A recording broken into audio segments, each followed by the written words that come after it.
사회인으로 살아가며 좋아하는 일을 하기 위한 시간을 내는 건 정말 어렵습니다. 그리고 그것을 잘하게 되는 건 훨씬 어렵죠. 특출난 재능도 없고 돈이 많아서 배움의 기회가 많지도 않은 저는 사진이라는 취미를 잘하기 위해서 잠을 줄이고 또 더 많이 찍는 수밖에 없는데요. 대부분의 구독자분들이 저와 비슷한 상황이라고 생각을 해요. 잘하고 싶은데 촬영할 기회를 만들기도 어렵고 나 혼자 찍으면서 내가 생각해 나가는 것들이 정답인가 아닌 건가 이런 고민들도 많이 들죠. 그래서 결국에는 장비충이 되기도 하는데 장비를 많이 모으게 되다 보면 기분이 그때그때는 좋아지지만 결국에는 내 사진을 보면서 공허해지는 시기가 옵니다. 이렇게 혼자 공부하시면서 고민하시는 분들을 위해 사진 산책이라는 컨텐츠를 해오고 있었는데요. 정말 잘 찍는 작가분들을 모셔서 촬영 현장 전체를 보여드리는 컨텐츠를 해왔습니다.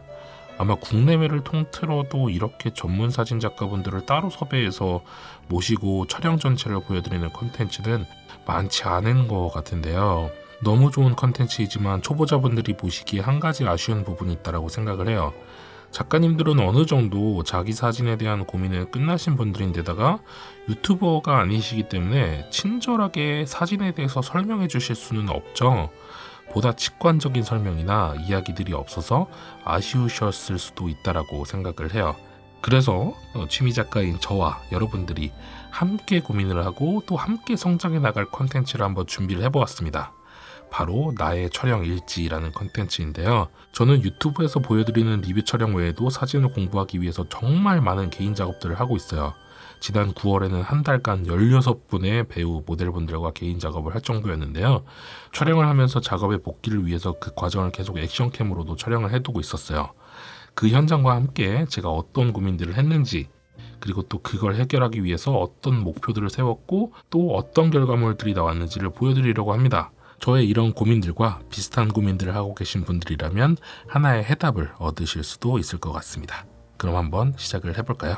자, 오늘의 촬영 목표는 두 가지예요. 첫 번째는 빛과 구도를 과감하게 써보자. 두 번째는 내가 좋아하는 일본 작가들의 사진과 나는 얼마나 사진 퀄리티에 있어서 차이가 나는지를 알아보자입니다. 저는 상업 작가가 아니기 때문에 사진을 찍어서 공개하는 곳은 인스타그램과 유튜브 뿐인데요. 한정적인 플랫폼이 제 사진을 되게 소극적으로 만들더라고요. 인스타그램에 사진을 올렸을 때 가장 반응이 좋은 건 역시 얼빡 사진인데요. 좋아요에 제가 미쳐있는 건 아니지만 당연히 어딘가에 사진을 공개한다는 건 칭찬이나 피드백, 댓글과 같은 반응들을 얻고 싶어서죠. 그런데 오랜 기간 인스타를 하다 보니까 특이한 구도나 크고 넓은 샷 사이즈보다는 얼굴이 빡 드러나는 사진이 훨씬 반응이 좋더라고요. 그러다 보니까 자꾸 85mm 단렌즈를 써서 클로즈업이나 바스트샷만 찍게 되는 거예요. 그래서 이렇게 좋아요는 되게 많이 생겼는데 어느샌가부터 제 사진이 좀 재미가 없어진 느낌이 들더라고요. 또 하나의 사진 업로드는 유튜브에 올리는 건데요. 유튜브에 올리는 사진들은 카메라나 렌즈의 리뷰를 위한 샘플 사진들인데 이 경우에는 빛의 활용이 지나치게 안정적이 될 때가 많았어요. 샘플을 보여드리는 건 그 제품의 구매에 참고가 되길 바라는 마음에 보여드리는 건데 나의 개성을 너무 심하게 드러내면 제품의 속성을 잘 못 보여드릴 수 있게 되니까 뭔가 이렇게 좀 소극적이 되더라고요. 그래서 어느 정도 나의 느낌은 가미하되 다이나믹 레인지라든지 해상력이라든지 이런 속성들을 잘못 판단하게 되는 촬영이나 보정 같은 걸 하지 않고 있었어요. 그러다 보니까 제 개인의 개성은 점점 줄어들더라고요. 이렇게 두 가지의 작업들이 합쳐지다 보니까 빛도 구도도 모두 그냥 안정적인 사진, 그냥 볼 때 좋다라고 느껴질 수는 있지만 감동을 주는 어떤 기억에 확 남는 작품으로서의 사진까지는 안 되는 것 같더라고요. 그래서 이번 촬영에서는 빛과 구도를 모두 한번 과감하게 써보자 라고 생각을 했습니다. 하이라이트가 날아가든 사람이 잘 안 보이던 그런 거 신경 쓰지 말고 진짜 순수하게 내 감정이 닿는 대로 한번 표현을 해보자. 그 감정으로 이 사람의 순수한 매력 그리고 진정한 모습들을 담아보자 라고 생각을 했어요. 그런 마음으로 오늘의 모델 센 나츠카와님을 만났습니다. 하지메마시테. はじめまして。自己紹介ちょっとだけお願いします。終はい、夏川千です。わり？夏川千です。年齢は20歳です。20歳？ 20本当？おー。で、今は女優さんですよね。はい。なんかミュージックビデオとかはドラマとかでもい。もうちょっと出てます。減ってます。はい、活躍できるように頑張ります。それとなんかモデルさんとうん、もスチールがすごい好きで、ね、写真見るのが好きだったので、それで今写るのも楽しくてやってます。ありがとうございます。はい、よろしくお願いします。 이렇게 거창하고 큰 마음을 먹고 나왔지만 사실 조금 많이 쫄리더라고요. 일본까지 가서 촬영하는 건데 좋은 사진이 안 나오면 어떡하지 라는 생각도 들고, 배우님도 또 시간을 내어서 나와주셨는데 마음에 드는 사진을 못 찍으면 어떡하나 라는 걱정 때문에 우선 잘하는 어울박을 또 한 번 찍었는데, 근데 그냥 첫 장 딱 찍자마자 오 이제 됐다, 이제 내 맘대로 찍어도 되겠다라는 생각이 들었어요.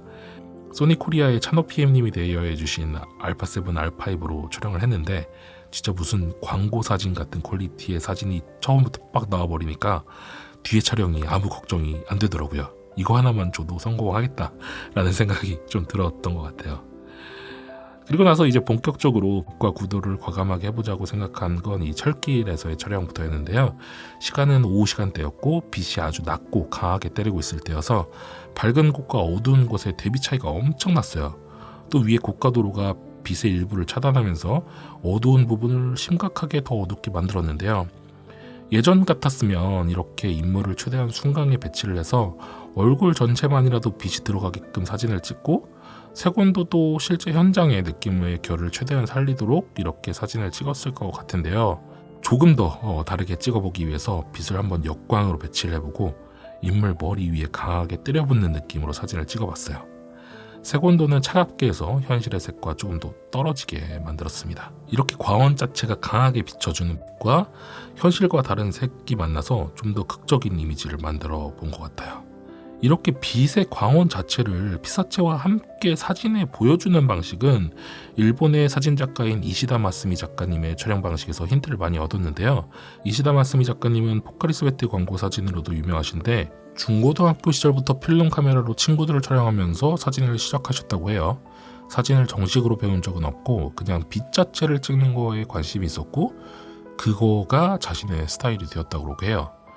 그래서 빛 자체 그리고 그 빛과 담겨있는 사람들의 사진이 많은데 저도 그런 느낌을 한번 참고를 해서 촬영을 해봤습니다. 어떠신가요? 괜찮나요? 그렇게 사진을 찍다가 잠깐 배우님이 화장을 고치기 위해 거울을 드셨는데 순간적으로 뒤에서 비춰진 빛이 거울에 반사가 되면서 배우님의 얼굴에 거울 모양으로 조명처럼 비춰졌어요. 그 순간 그 이미지가 너무 재밌기도 하고 배우분의 눈빛과 표정 자체에 집중시켜주는 프레임 의 역할을 거울의 조명이 해주기도 해서 거울을 한번 더 들어달라고 요청을 하고 사진을 찍기 시작을 했습니다. 이렇게 얼굴에 부분의 조명을 비추는 건 한 3, 4년 정도에 꽤나 유행을 했었는데요. 마이티 그라운드 작가님과 같은 분들이 그 유행을 선도를 했었죠. 특히나 밤에 컬러 필터 등을 사용을 해서 촬영을 해서 사이버펑크틱한 이미지를 많이 만드셨는데 낮에 이렇게 해보는 것도 재미있더라고요. 사진의 사각 프레임 그리고 이 빛의 반사, 거울에 네모난 사각 프레임, 그리고 인물이라는 세 가지 축이 겹쳐지면서 그 가운데에 위치한 사람의 눈빛에 시선을 완전히 확 꽂히게 해줘서 굉장히 재밌었어요. 이거는 제가 사전에 준비를 하고 찍은 사진은 아니고 진짜 순간적인 영감을 받아서 위에 이시다 마스미님의 사진을 참고한 듯한 느낌도 그렇고 이 사진도 그렇고 예전부터 제가 정말 사진을 많이 좋아해서 이것저것 많이 보다가 보니까 그 기억들이 어떤 메모리처럼 머릿속에 남아있어서 그 순간에 그 이미지를 자동적으로 참고를 해서 이 사진이 좋다라고 느껴졌겠죠. 그만큼이나 사진을 많이 보는 건 정말 사진을 잘 찍는 데 중요합니다. 여러분들이 사진을 잘 찍고 싶으시다면 정말 좋은 사진들을 많이 접해보시는 것을 추천을 드립니다. 그 이미지가 여러분들의 기억 속에 남아있다가 이렇게 순간적으로 나의 영감으로서 찾아오거든요. 철길에서의 촬영을 마무리하고 장소를 이동하려고 기다리다가 다양한 그림들이 그려진 벽을 보았는데요. 이 벽 자체의 느낌이 너무 좋아서 전체적인 그림을 찍고 싶었고 거기다가 인물을 한번 넣어보고도 싶었는데 뭔가 여기에 인물이 스스로의 개성을 많이 드러내는 포즈나 표정을 한다면 배경으로 시선이 많이 안 가서 배경이 죽어버릴 것 같더라고요. 그래서 배우님께는 앉아서 최대한 무심한 느낌을 해달라고 요청을 드렸어요. 그런데 또 이렇게 찍으려다 보니 전체적으로 너무 칙칙해지고 무거워져서 또 그냥 사진이 죽어버리더라고요. 그래서 이렇게 인물을 햇빛이 비치는 쪽에 배치해 두어서 사진의 스토리를 조금 더 부여를 해보았는데요. 넓은 화각을 통한 배경의 강조, 그리고 인물의 낮은 자세와 다른 쪽으로의 시선, 그리고 인물에 비치는 빛, 이 세 가지가 적절한 밸런스를 줬다라고 생각을 해요. 인물이나 배경 어느 것 하나 완전히 확 튀지 않으면서도 각각 바라보면 또 자기 주장은 또 제대로 하고 있어서 굉장히 밸런스가 잘 갖춰진 제 의도에 맞는 사진이 되었습니다. 다음 장소에서도 약간 넓은 화각으로 스타트를 끊어봤는데요. 여기는 햇살이 확 들어오지는 않아서 조금 더 배우님이 자기 주장을 하는 포즈들을 요구를 드렸어요. 마찬가지로 아래의 그림 패턴이 좋아서 넓게 찍고 싶었고, 위에 이 담장의 구조물이 세로로 짜르륵 서 있다 보니 이 구조물 자체에서 긴장감이 느껴지더라고요. 위는 갑갑하고 긴장된 구조물인데 아래는 귀여운 그림들이 있어서 이 정반대의 배경 느낌이 정말 마음에 들었어요. 여기에 인물도 좀 자유로운 것 같은 포즈지만 약간은 긴장된 듯한 표정이 적절하게 어울리면서 배경에 가지는 이 정반대의 느낌과 인물이 가지는 정반대의 느낌이 또 믹스가 되다 보니까 좀 마음에 드는 사진이 되지 않았나라는 생각이 들어요. 이 사진을 찍던 도중에 갑자기 구름이 걷히고 해가 떴는데 와, 진짜 정말 너무 예쁜 색의 빛이 나타났어요. 이제 야외에서의 인물 촬영은 정말 날씨의 영향을 많이 받는데 이런 빛이 나타나는 순간에 내가 촬영을 하고 있다는 건 진짜 정말 축복이죠. 저는 올해 일본에서 사진을 참 많이 찍었는데 한국과 일본이 빛이 참 많이 다르다는 느낌을 많이 해요. 미세먼지가 좀 적어서 그런가 잡색이 끼지 않는 느낌이라고 해야 될까요? 한국에서는 해가 쨍한 날이더라도 공기 중에 마젠타, 갈색 같은 느낌이 엄청 많이 낀 느낌일 때가 있는데 일본은 그런 게 없다 보니까 투명한 느낌의 사진을 쉽게 만들 수가 있더라고요. キャラクター恋愛とかあーミステリーとかなんか医者とか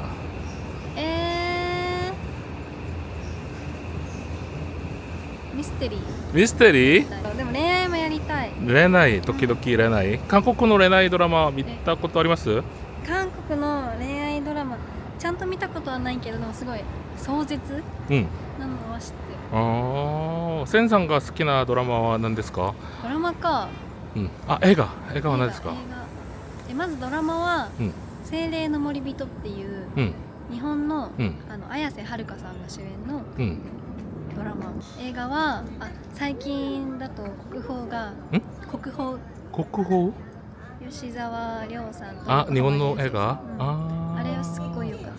あ、センさんも韓国の恋愛ドラマでぜひ出てくれ。頑張りますお願いします。あっち行きましょう。 영상 제작자를 위한 올인원 허브인 아트리스트는 최근 AI로도 영역을 넓혀가고 있습니다. 오늘은 아트리스트에서 손쉽게 사용이 가능한 AI 도구에 대해 이야기해드릴게요. 아트리스트는 단순히 이미지를 생성만 하는 AI 도구와 다르게 영상 생성, 보이스 오버, 스톡 음악, 특수 효과 등 영상을 구성하는 모든 도구들이 갖춰져 있어 아트리스트 하나만으로도 AI로 제작한 완성된 결과물을 만들 수 있습니다. 통합 도구의 역할을 하지만 개개의 도구들도 매우 훌륭한데요. 스톡 음악, 영상 등은 워낙 유명하죠. 그리고 AI는 각 카테고리에서 검증된 도구인 나노바나나와 소라2를 사용할 수 있습니다. 이미지 생성은 나노바나나를 활용합니다. 최근에 SNS에서 자신의 모습을 피규어로 생성하는 밈이 열풍이었죠. 나노바나나로 만든 AI 퀄리티가 놀라워서 많이 유행을 했었는데요. 저도 최근에 AI 영상을 제작할 일이 있었는데 이미지는 나노바나나로 생성을 하고 있었어요. 여러가지 생성 툴을 써왔는데 제 기준에는 나노바나나가 가장 제가 원하는 느낌으로 제작이 되었습니다. 영상 생성은 소라2를 사용할 수 있는데요. 기존에 저는 다른 도구를 쓰고 있었는데 이번에 한번 소라2를 사용해 보았습니다. 짧게 만든 영상을 한번 보실까요? 영상과 오디오가 최대 8초까지 동시에 생성이 됩니다. 이미지를 나노바나나로 생성하고 그 이미지를 소라2 영상으로 만들면 AI 영상을 만들 수 있어요. 그리고 아트리스트의 여러가지 영상 제작 도구를 활용하면 한 편의 AI 영상이 제작이 되는 거죠. 참 편리한 세상이 되고 있네요. 설명란 링크를 통해서 지금 아트리스트에 가입하시면 연간 AI 플랜은 40% 할인, 아트리스트 맥스 연간 플랜은 20% 할인 혜택을 받으실 수 있으며 아트리스트의 대규모 홀리데이 세일로 추가 2개월 무료 이용 혜택도 드립니다. 여기에서 두 번째 목표에 대해서 이야기를 좀 해볼게요. 저는 사진에 대한 공부를 사진집이나 잡지들을 참고해가면서 하고 있는데 일본이 사진집이나 잡지 문화가 잘 되어 있다 보니까 대부분 일본 작가분들의 사진을 참고를 하게 되더라고요. 그러다 보니까 점점 좋아하는 작가들도 더 많이 생기고 그 작가분들의 스타일도 많이 따라해보고 싶어졌는데 카메라와 렌즈를 같은 걸로 맞춰봐도 도저히 그 느낌이 안 나더라고요. 도대체 무슨 차이일까 싶던 차에 제가 좋아하는 작가님들과도 많이 촬영을 한 이 쌤님을 만나게 된 것이었어요. 이제 모델분까지 같아졌으니까 카메라, 렌즈, 모델 모두 같은 조건이다. 진짜 남은 변수를 한번 찾아보자라고 생각을 했습니다. 그리고 나서 이 빛을 만나서 촬영을 하고 느낀 건 생각보다 퀄리티 자체는 좋아하는 작가분들에게 가까워져 있지 않나라는 생각이 들었어요. 물론 굉장히 지엽적인 상황에서 말씀을 드리는 거예요. 이 사진이 딱 제가 이미지 속에 가지고 있던 일본 작가분들의 느낌이었는데 그 이미지와 99% 부합하는 사진이 나오더라고요. 그러니까 사실은 저의 사진이 한국과 일본의 빛의 차이로 인한 차이를 제외하고 큰 차이가 없구나라는 생각이 들었어요. 물론 퀄리티라는 아주 기초적인 레벨에서의 차이를 좁혔다는 것이지 뭐 감각이라든지 구도라든지 표현이라든지 이런 전체적인 레벨은 아직 엄청나게 큰 차이가 남아 있지만요. 그런 생각을 하고 나니까 이제 또 뭘 추구를 해야 될지를 깨달았어요. 사실 퀄리티에 대한 집착은 이제 버려도 될 것 같다는 생각을 해요. 저는 스스로에게 자신감이 많이 없는 편이라서 항상 제 사진의 못난 점만 보는데 이제 기술적인 부분에서의 사진 공부보다는 사람들의 마음을 움직이는 사진을 위한 공부를 많이 해야겠다라고 생각을 했습니다. 다시 말씀드리지만 이게 제가 뭐 일본 작가분들의 사진과 똑같이 찍을 수 있다 이런 의미는 아니고요. 어떤 하나의 갑갑한 마음이 해소가 되었다? 도대체 어떤 차이가 있는지에 대한 부분이 너무 궁금했는데 찍어보니까 느낌이 온다, 알겠다라는 그 감정의 해소 이런 것들을 이뤘다라고 보시면 될 것 같고요. 오늘 이렇게 촬영 일지를 보여드렸는데 어떠셨나요? 재밌게 보셨기를 바랍니다. 처음으로 만든 컨텐츠다 보니까 조금 부족한 부분들도 있었을 것 같은데요. 앞으로는 조금 더 잘 발전을 시켜서 더 좋은 이야기들이 담긴 컨텐츠로 많이 만들어 나가보도록 하겠습니다. 저는 상업작가도 아니고 전공을 하지도 않았기 때문에 사진에 대한 저의 고민들이 매우 얕은 수준일 거라고 생각을 해요. 또 그리고 그걸 해결해 나가는 방식이나 풀어내는 수준 그리고 목표의 수준도 그렇게 높지 않는데요. 누군가를 가르치기 위한 컨텐츠는 아니기 때문에 제 말이 정답도 아니고 또 정답이라고 생각을 하지 말아 주셨으면 좋겠고 그냥 편하게 다른 사람들은 이런 고민을 하는구나. 나도 옛날에 이런 고민들을 했었지. 나도 지금 이런 고민을 하고 있는데 이렇게도 생각을 해볼 수 있겠구나 정도의 느낌으로 편하게 바라봐 주셨으면 좋겠습니다. 그리고 한 가지 부탁이 있습니다. 이 컨텐츠는 정말 댓글이 많이 있어야 살아남을 수 있는 컨텐츠라고 생각을 하는데요. 꼭 느낀 점에 대해서 생각하시는 점에 대해서 댓글 많이 남겨주시면 좋겠고요. 오늘도 감성 가득한 하루 되시길 바라겠습니다. 감사합니다. 楽しかった。楽しかったありがとうございますありがとうございますなんか僕のチャンネルのフォローさんに挨拶お願いしますいつもすごく素敵なモデルさんと素敵な写真の中に私も入ることができて嬉しいです。やっぱり女優さんはあんまりそんなこと上手じゃない。めっちゃ面白いですインスタグラムの住所はここの下でフォローしてください。お願いします。韓国語の勉強감송님 감송님 멋있어요. 감송님 멋있어요. 알려줘마스. 僕が감송 멋있어요와 갖고 있어. なるほど。ありがとうございました。ありがとうございました。